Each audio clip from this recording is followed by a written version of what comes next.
নমস্কার বন্ধুরা, আমরা মেদিনীপুরি ইউটিউব চ্যানেলে আপনাদেরকে সবাইকে স্বাগত জানাই। এই চ্যানেলে আমরা বেসিক্যালি ডেলি বেসিসের কিছু ব্লগ, ভিলেজ রিলেটেড আপডেটস যা থাকে সব কিছু কভার করার চেষ্টা করি। তো বন্ধুরা, যদি আমাদের চ্যানেলের ভিডিওগুলো আপনাদের ভালো লেগে থাকে তাহলে আপনারা আমাদের চ্যানেলটা সাবস্ক্রাইব করবেন আর পাশে থাকবেন। হ্যালো বন্ধুরা, আমি পার্থ। আমরা মেদিনীপুরি ইউটিউব চ্যানেলের পক্ষ থেকে সকল বন্ধুদের স্বাগত জানাই আমাদের একটা নতুন ব্লগে। তো বন্ধুরা, আমাদের আজকের নিবেদন থাকছে পচেটগড় নিয়ে। তো এখন পচেটগড়ের মেলা চলছে আমাদের বাড়ির কাছেই। ইতিহাস লুকিয়ে আছে যেটা অনেকেই জানে না, আবার অনেকে জানে। তো এই ভিডিওর মধ্যে আমি তোমাদেরকে পচেটগড়ের রাসমেলা এবং তার সঙ্গে পচেটগড় সম্পর্কে যা যাবতীয় অজানা তথ্য আছে সবকিছুই তোমাদের সামনে তুলে ধরার চেষ্টা করব। আশা করি ব্লগটা তোমাদের ভালো লাগবে, তোমরা ব্লগটা কন্টিনিউ ওয়াচ করতে থাকো। তো বন্ধুরা, চলো শুরু করা যাক। তো বন্ধুরা, আমি প্রথমে তোমাদের কাছে তুলে ধরার চেষ্টা করছি রাজবাড়ি সম্পর্কে কিছু অজানা তথ্য। তো বন্ধুরা, পচেটগড়ের এই যে রাজবাড়িটা আছে, এই রাজবাড়িটার বয়স হচ্ছে 350 বছর। উড়িষ্যা এবং বাংলার সীমান্তে জমিদারি ছিল এই বংশের প্রাণপুরুষ মুরারি মোহন দাস মহাপাত্রের। তো বন্ধুরা, মোগল সম্রাট ঔরঙ্গজেবের থেকে উপহার স্বরূপ উনি পেয়েছিলেন এই জমিদারি। 1700 খ্রিস্টাব্দে উড়িষ্যা থেকে এসে পচেটগড়ে তৈরি করে এই হাভেলি বা রাজবাড়ি। রাজবাড়ির মূল প্রাঙ্গণ পেরোলে বাম কোণে পূর্বমুখী কিশোর রায় জিউর মন্দির, যেটাকে আমরা অনেকে রাধাকৃষ্ণ মন্দির হিসাবে চিনি। তো বন্ধুরা, চলো আমরা ভেতরে যাই কিশোর রায় জির মন্দিরে। তো তোমাদেরকে আমি সিনেম্যাটিক ভিউতে দেখিয়ে দিচ্ছি মন্দিরের ইনসাইড ভিউটা, তোমরা দেখে নাও। অ্যাকচুয়ালি রাসের সময় এলে সবকিছু তোমরা ফ্রিতে দেখতে পাবে, কোনো এর জন্য টাকা লাগবে না। রাসের সময় প্রতি বছরই এইসব মন্দিরগুলো সবসময় খোলা থাকে। তো বন্ধুরা, তোমরা এক নজরে দেখে নাও পুরোনো দিনের মন্দির, এখনো পর্যন্ত কত সুন্দর মূর্তি, বেশ ভালো লাগছে দেখতে। তোমাদের কিরকম লাগছে কমেন্টে জানিও। অনেক পুরানো ইতিহাস আমাদের বাড়ির কাছেই আছে, আমরা অনেকেই আছি যারা দেখিনি।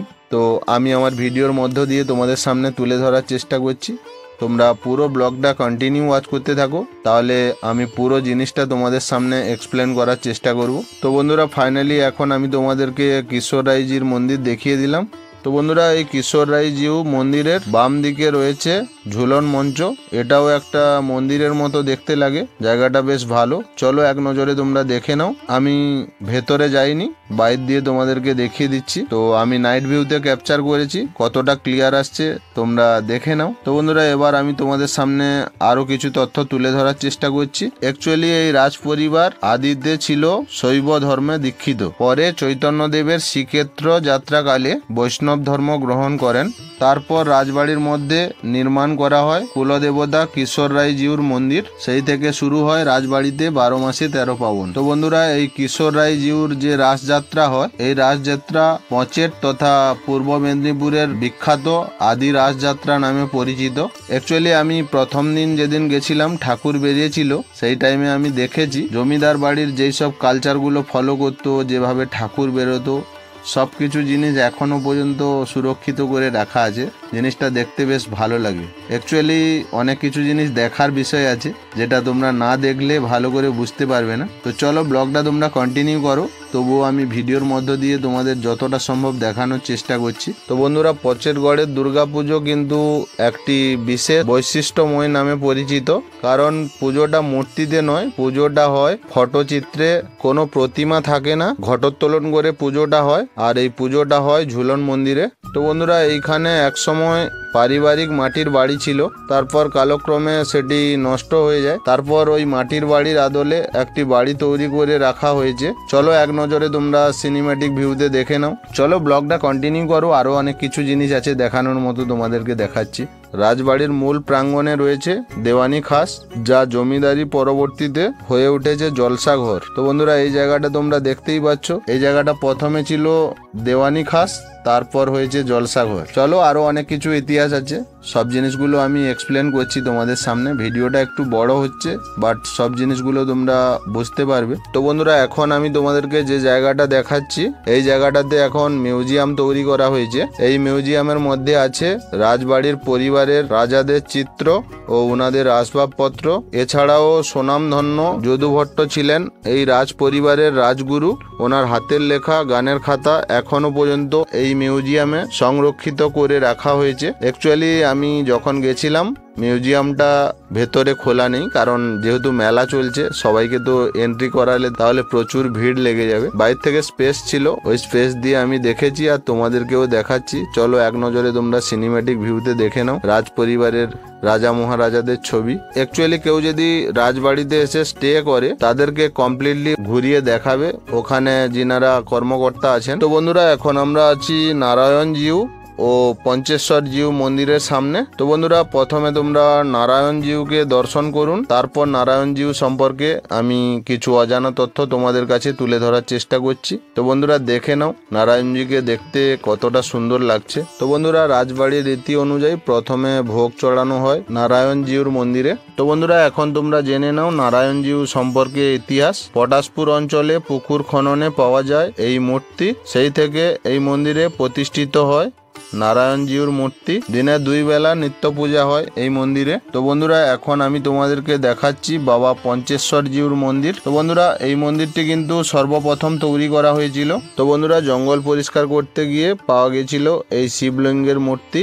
এই মন্দিরের 4 কোণে আরো 4টি শিবলিঙ্গের মূর্তি আছে ও 4টি মন্দিরও আছে। সব মিলিয়ে মোট 5টি শিব মন্দির, এবং সেই 5টি শিব মন্দির থেকে নামকরণ করা হয়েছে পঞ্চেশ্বর জিউর মন্দির। আর এই পঞ্চেশ্বর জিউ মন্দিরের নাম অনুসারে এই জায়গাটির নাম করা হয়েছে পচেট। তো বন্ধুরা আশা করি তোমরা পচেটগড়ের ইতিহাসটা জানতে পারলে। তো বন্ধুরা চলো সিনেম্যাটিক ভিউতে তোমরা এক নজরে দেখে নাও পঞ্চেশ্বর মন্দিরটা। চলো ব্লগটা তোমরা কন্টিনিউ ওয়াচ করতে থাকো, আরো অনেক কিছু জিনিস আছে তোমাদের সামনে তুলে ধরার চেষ্টা করছি। এখন আমি তোমাদের সামনে তুলে ধরার চেষ্টা করব পচেটগড়ের রাসমেলা। তো বন্ধুরা প্রথমে তোমরা রাসমঞ্চটা দেখে নাও এক নজরে। তো বন্ধুরা এটা হচ্ছে রাসমঞ্চ, দেখে নাও খুব সুন্দর করে ডেকোরেশন করা হয়েছে। এখন কিন্তু রাসমঞ্চে ঠাকুর নেই, এই কারণে ঠাকুর নেই, এখন দধি হয়ে গেছে।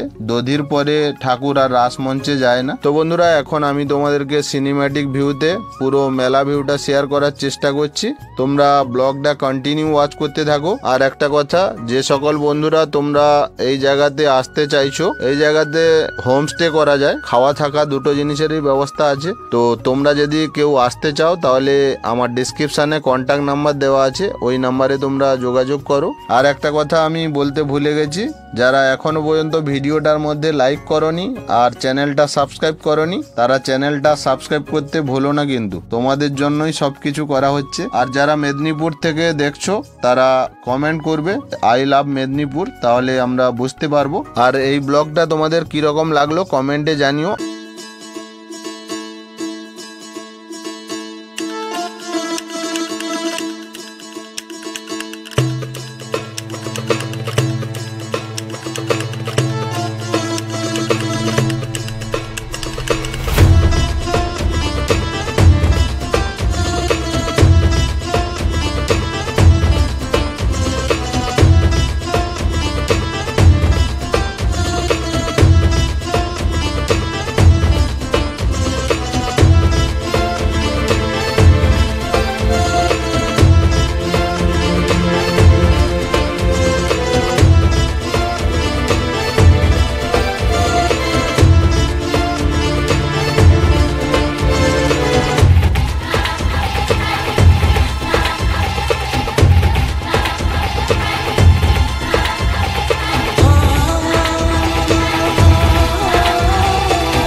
ଶୀଘ୍ର ଆସନ୍ତୁ।